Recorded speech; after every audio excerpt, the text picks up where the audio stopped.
Hello, you film fiends. Welcome to this week's episode of Video Ferox, where we're neck deep in... Oh, God, I'm going to have to say that Italian word, aren't I?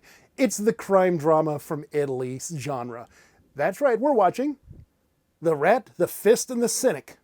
And I got the title full fucked up. Never mind. So let's just roll the trailer, and we'll get right to it.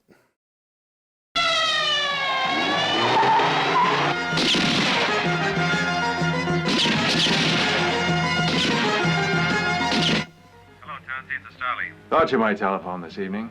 And you know that the Chinaman broke jail last night. So you better disappear for a while. I can't spare anyone to protect you.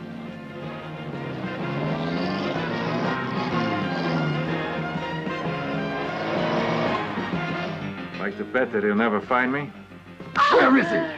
Come on, bitch, you better tell us where that fag cop friend of yours is, or I'll see you never walk again.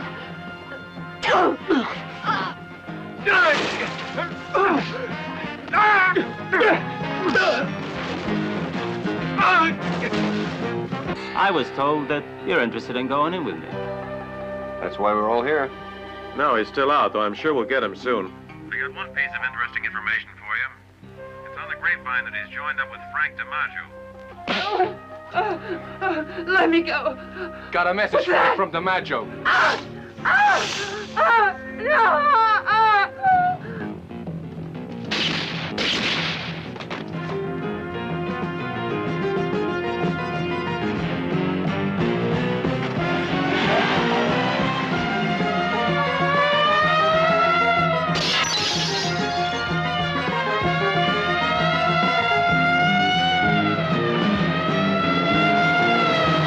For a few months now, our normal collections have been down somewhat.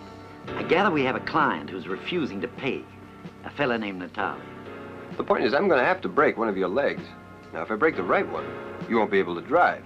And that ain't fair. So I'll give you a break and break the left one. Come on.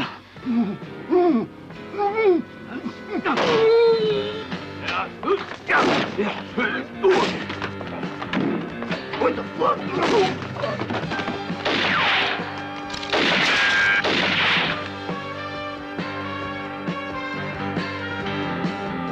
It was the only possible way to bring everything to a head. Sure, in your opinion. But then your idea of justice, Tansy, is a morgue full of bodies. Do you have some kind of plan? Just got to be patient, that's all. And I've got all the patience in the world. That's why people call me the Chinaman, kid.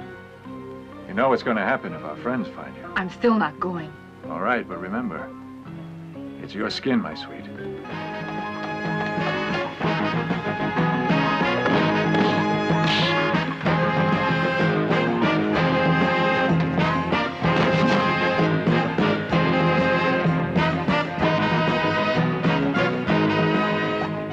This Chinaman has broken my balls once too often. Capiche? Sure.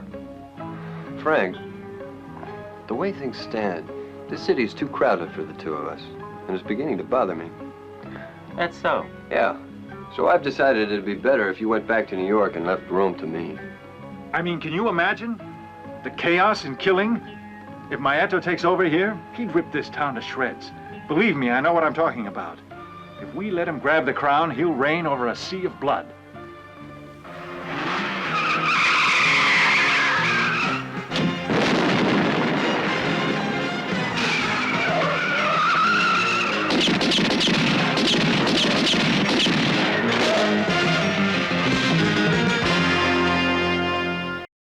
Alrighty, welcome back from the trailer to The Cynic, The Rat, and the Fist by Umberto Lenzi from 1977, I think it was, at least from what I remember from my notes. So, Ian, did you like The Cynic, The Rat, and the Fist? I like the film. It's one of those movies where I feel compelled I would go back and rewatch it. It directed well. Cinematography is great. There's a lot of neat ideas that are obviously genre-invoking. The acting is great. The dialogue, script, story, it all gels really nicely. The one complaint I have about the movie is that there isn't a decent car chase in here, anywhere. No, there isn't. I mean, the movie opens with a suggested car chase. But it's very light. Yeah. I enjoyed it. I really liked it. I thought that the leads were compelling. I thought that Tomas Milian and John Saxon were way more interesting than our good cop lead. Maurizio Merli. Merli, yes. But I thought the action was pretty good, car chase notwithstanding. I thought that the acting was good all around. The script was pretty good, and, you know, for what you get for these sort of movies. Yeah. So, yes, I give it a thumbs up. Maybe not a super duper enthusiastic something up, but I mean a definite. Go watch it if you've got the box set. Yes. All right, well, why don't we just hop onto the spoilers then, and we'll tell you all about this motherfucker.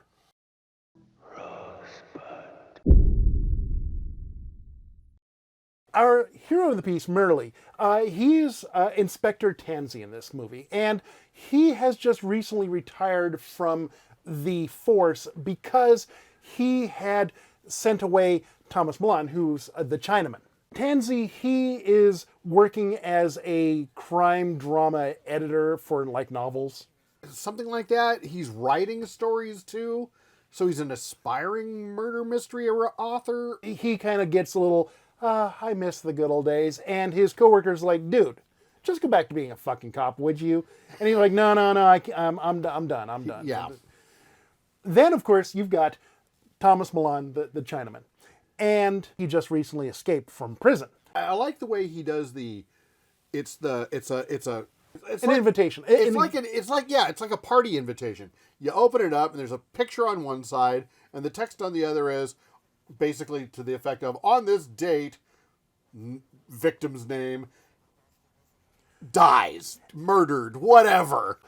Inspector Tansey, he leaves work for the day and he walks home. He gets to his apartment. He finds one of those invitations, those engraved death notes. Yeah. And he's like, oh, so on the 15th I'm going to die. He looks up at the calendar. Oh, it's the 15th. So he's an ex-cop and he kept a gun. He goes over to his desk, whatever it was, and he opens the door, pulls the gun out, and he has a magazine and the handgun. And it's clear there's no ammo in the magazine because he looks at it and tosses it aside like, damn.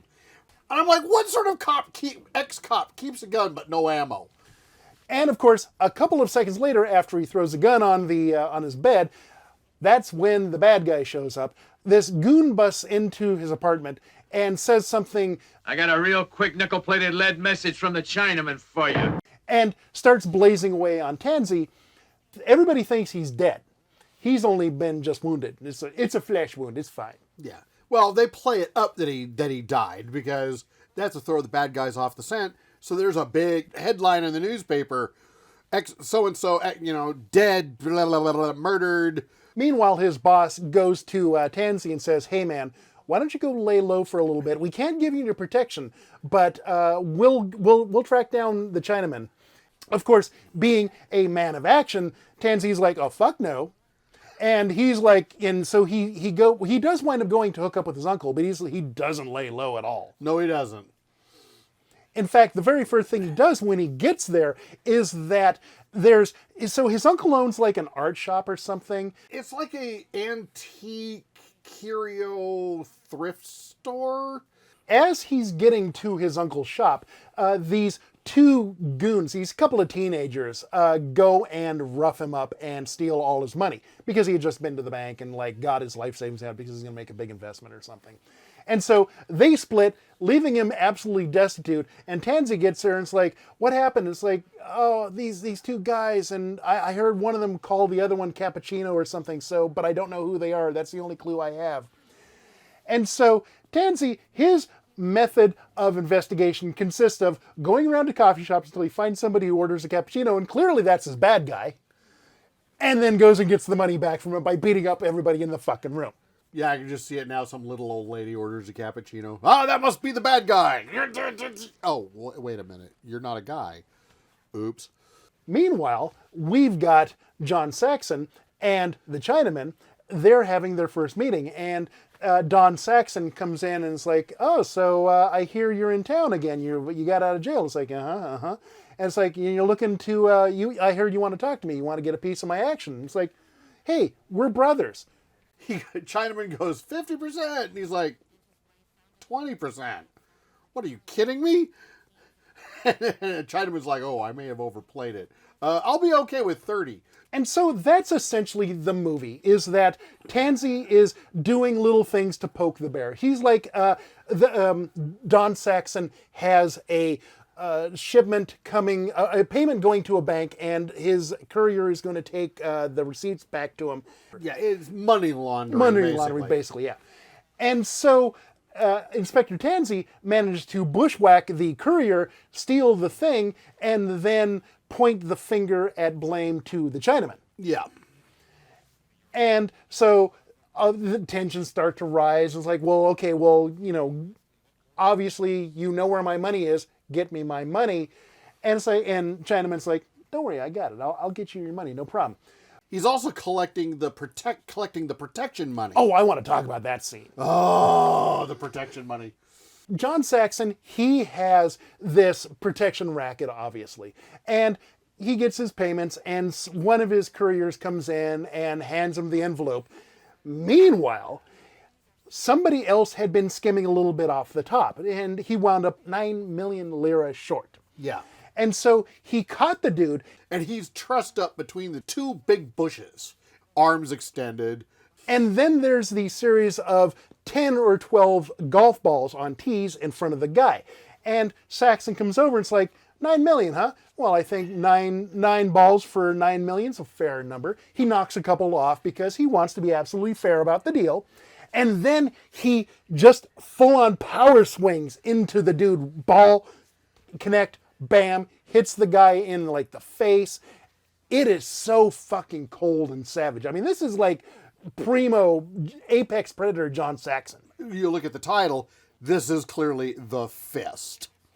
To me, he's the Fist. Well, then who's the hell's the Cynic? In which probably the Chinaman, because he's just a cynical ball of bastard. But then wouldn't that be more fitting that he's the rat? You see the confusion with the name? Yeah. Just don't worry about the name. Don't worry about the name. Meanwhile, the courier, the one who delivered the money, he's like, I've got to go. And John Saxon's like, no.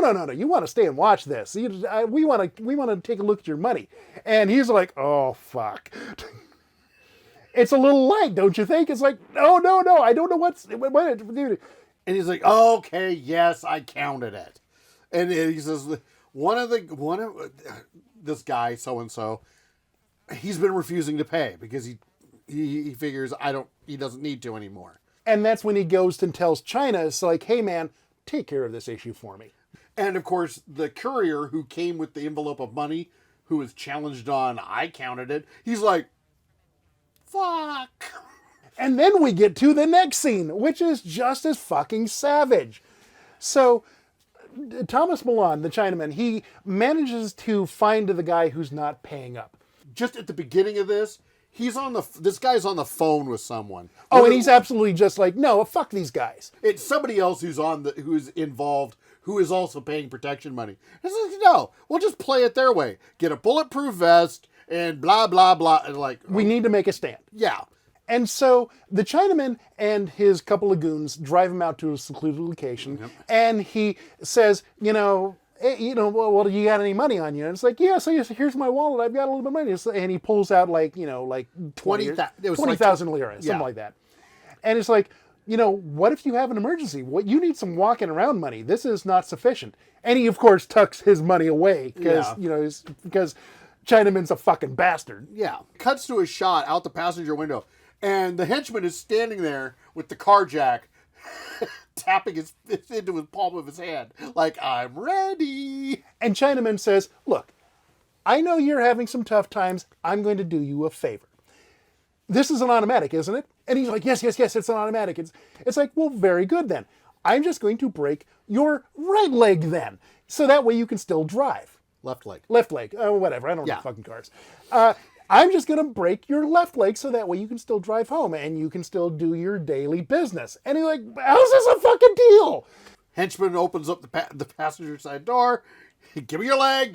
Gets it up on the door. And Chinaman is nice enough to give him his wallet back so he has something to bite down on. Yeah, like literally, here, put this in your mouth and bite down hard on it. what absolutely fucking sells the scene for me is the absolute casual way that the Chinaman's like, the goon is getting ready to do it, and Chinaman's just like looks at his watch and is like, hurry it up, I've got somewhere to go. So we don't see it, we hear it. There's this clank noise. It's really a crack, bang. The guy screams. Chinaman's like, do it again. Crack. Do it again. Crack. But the thing is, as savage as the Chinaman and John Saxon are, Tansy's no better than them. He is this absolute, it's part and parcel for the genre where his interrogation methods consist of beating up people until they surrender the information. So Tansy is out on he's gone out for a drink or whatever. He goes to the dance club, whatever it is, and he orders a drink, and there's some other interaction. Oh, there's like this pimp, I think, in the background, being a absolute bastard to one of his women. They go outside, and Tansy's like, I'm going to follow these guys. And you see, they cuts to outside, and this guy's just treating the girl like shit. Because that's what pimps do. And Tansy just walks up to him and... But the thing is, she's not grateful for the rescue because she's like, well, I like him because he showers me with diamonds and furs. Can you give me diamonds and furs? And she's like, and Tansy's like, Don't give me that bullshit. Let's get out of here.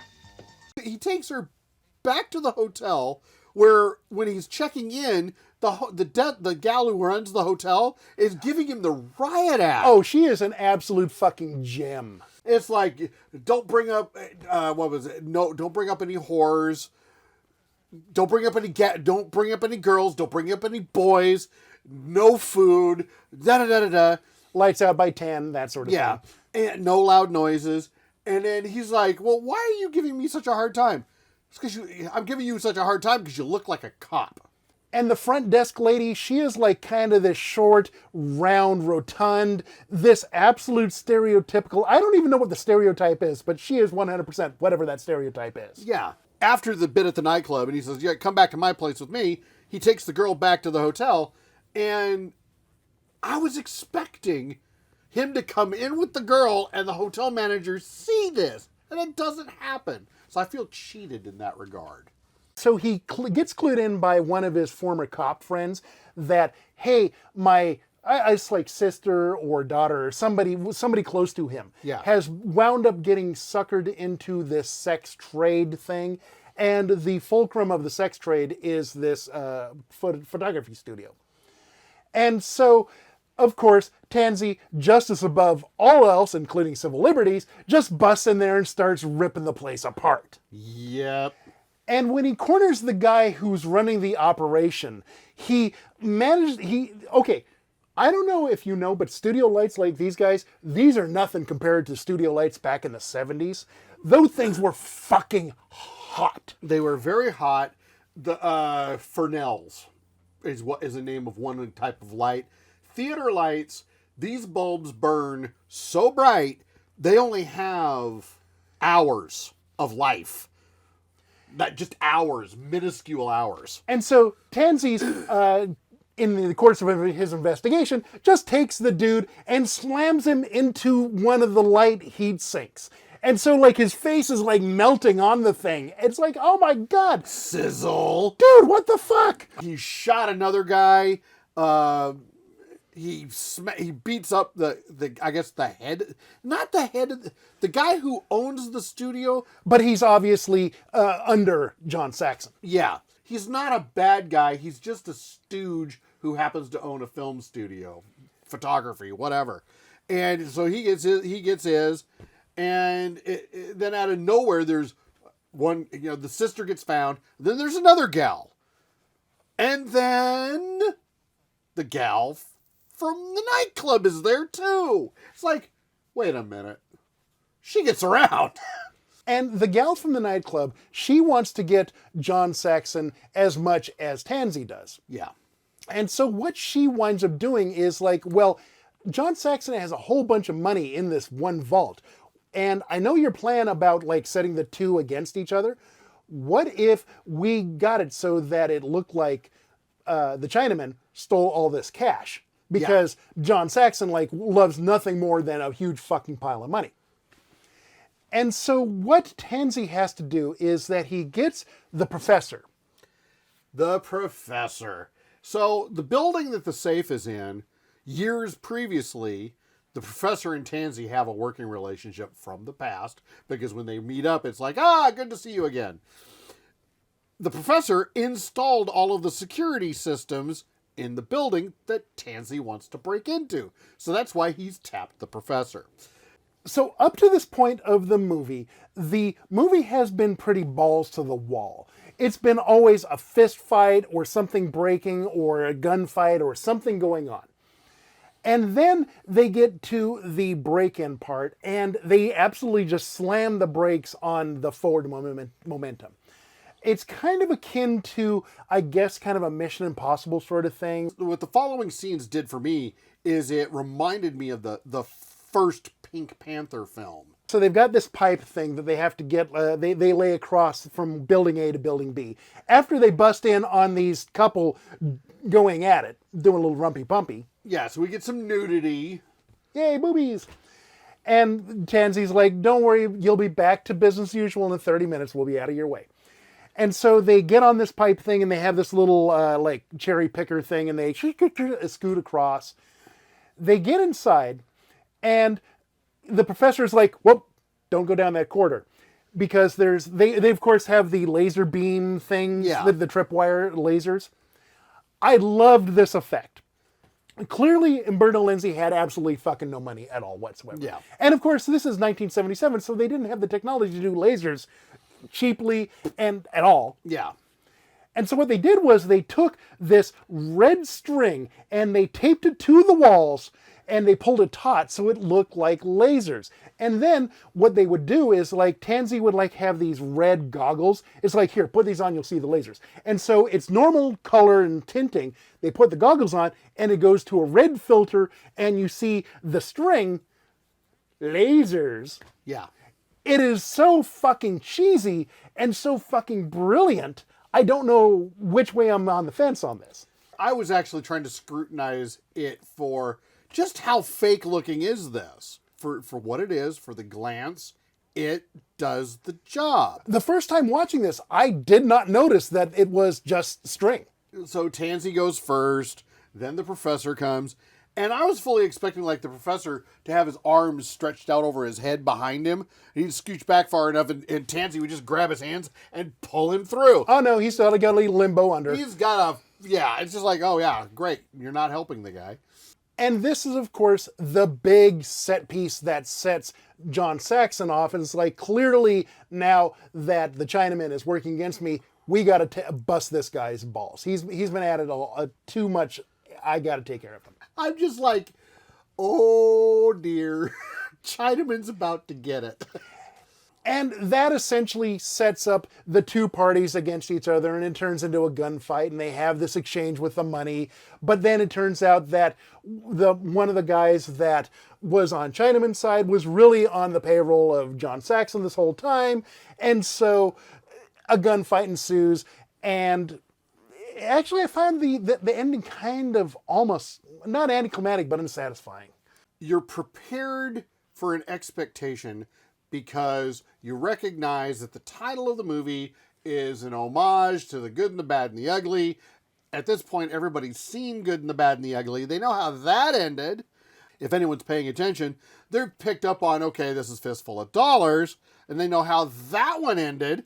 This doesn't end that way. John Saxon goes out like a chump. He just gets shot and drops. The Chinaman gets shot in the shoulder.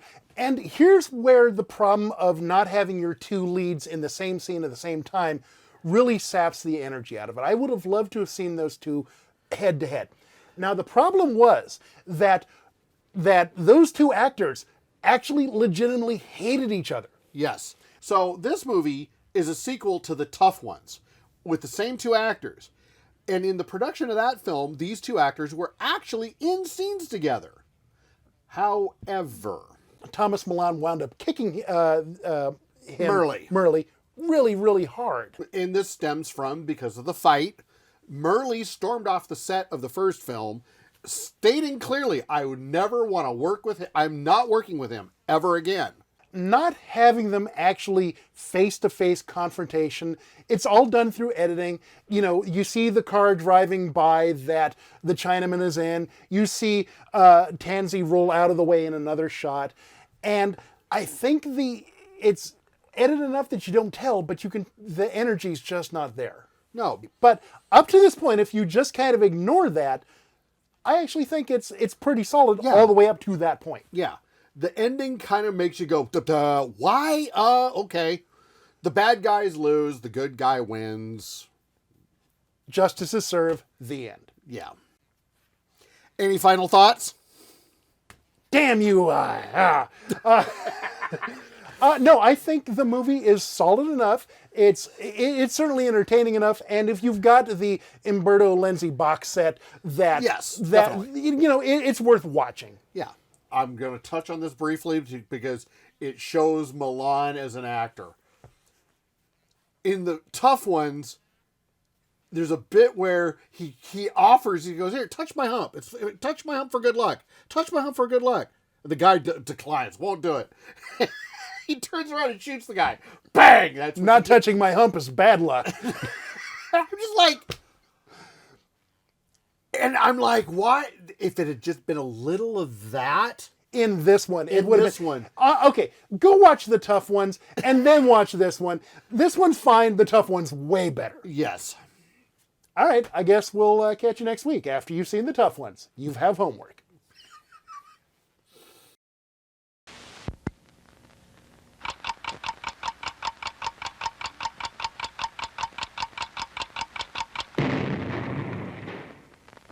It's intermission time. Why not enjoy a tasty treat right now? Visit the refreshment counter. Alrighty, that's the Rat, the Fist, and the Cynic, all behind bars or in a shallow grave, depending who you talk to.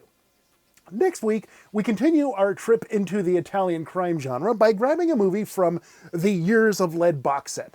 Now, this is going to be an experiment because while I've had this box set for a while, I've never actually watched any of the movies on here. So I'm just going to grab one at random, watch it, and then bring it to you guys. It's going to be exciting. Maybe. Well, we'll find out.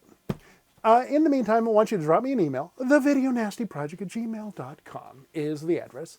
And until we gather again for some Years of Lead, why don't you stay evil? Say cheese. Cheese.